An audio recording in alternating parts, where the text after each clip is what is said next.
రాత్రి వేళలో ఒంటరి ప్రయాణం భయంగా ఉందా? మ్మ్. సురక్షితంగా మీరు గమ్యం చేరే మార్గం చెప్పనా? మ్మ్. అయితే అక్కడ ఉన్న నెంబర్కి కాల్ చేయండి.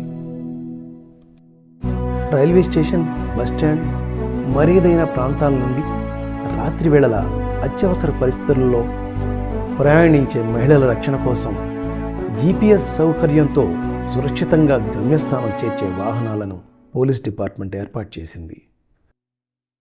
కాలేజీలో ఏమైనా సమస్య?